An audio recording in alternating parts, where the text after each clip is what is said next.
بسم اللہ الرحمن الرحیم۔ سوال یہ پوچھا گیا ہے کہ ایمان کیا ہے؟ ہم جو کہتے ہیں کہ ایمان ہونا چاہیے اور ایمان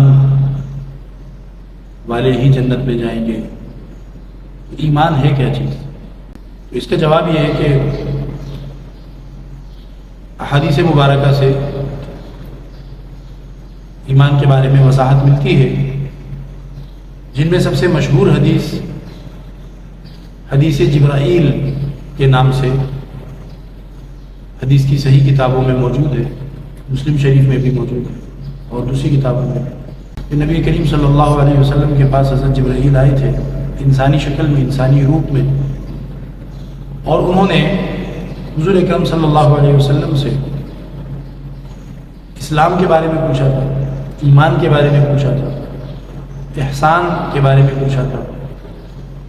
قیامت کے بارے میں پوچھا تھا کہ کب آئے گی، قیامت کی نشانیاں پوچھی تھی۔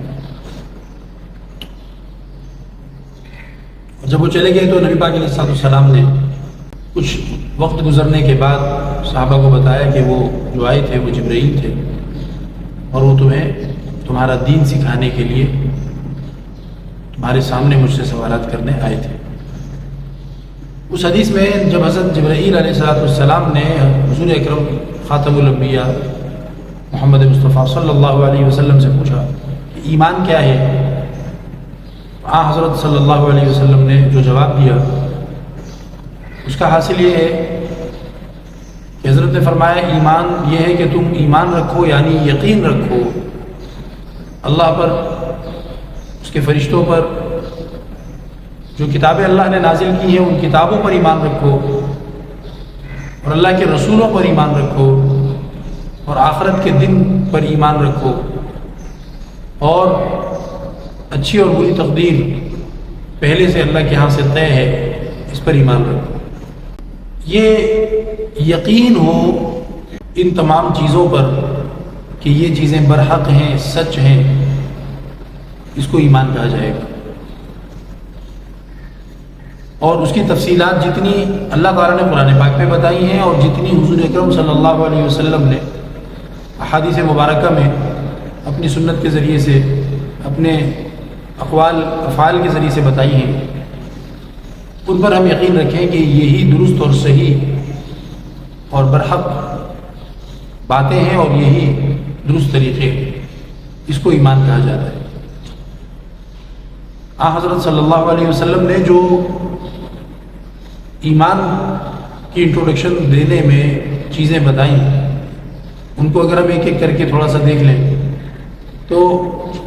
اللہ پر ایمان، اس کا مطلب یہ ہے کہ اللہ جل شانہ تمام کائنات کے پیدا کرنے والا، سب زندہ لوگوں کو زندگی دینے والا، چاہے وہ انسان ہو چاہے کوئی اور مخلوق ہو، اور اللہ تعالیٰ رزق دینے والا، اور اللہ رب العزت ہی اکیلا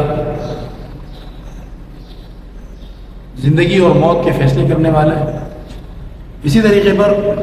اللہ تعالیٰ کسی کا محتاج نہیں ہے، سب اللہ کے محتاج ہیں۔ اللہ کو کسی سے پوچھنا نہیں پڑتا کہ میں یہ کام کر لوں یا نہ کروں، اور اللہ تعالیٰ کی مرضی کے بغیر کوئی بھی کچھ کر نہیں سکتا۔ اللہ تعالیٰ کا کوئی رشتہ دار نہیں ہے، نسبی رشتہ، خونی رشتہ اللہ کا کسی کے ساتھ نہیں ہے، نہ اللہ کے کوئی والدین ہیں اور نہ اللہ کی کوئی اولاد ہے، لم یلد ولم یولد۔ اور اللہ رب العزت تمام خوبیوں اور عمدہ صفتوں کے ساتھ متصف ہے، اللہ تعالیٰ کی اچھی اچھی صفات ہیں، اور اللہ رب العزت ہر قسم کی کمی، ہر قسم کے نقص، ہر قسم کے عیب، کمزوری اور خرابی، ان چیزوں سے اللہ بالکل پاک ہے، وحدہ لا شریک ہے۔ اس کی سلطنت میں، اس کی خدائی میں اس کا کوئی ساجی، کوئی پارٹنر، کوئی شریک نہیں ہے، لہذا پوجے جانے میں، عبادت کیے جانے میں بھی اس کا کوئی شریک نہیں ہو سکتا۔ عبادت بھی اسی کی اکیلے کی کرنا لازم اور فرض ہے، اسی کو توحید کہتے ہیں۔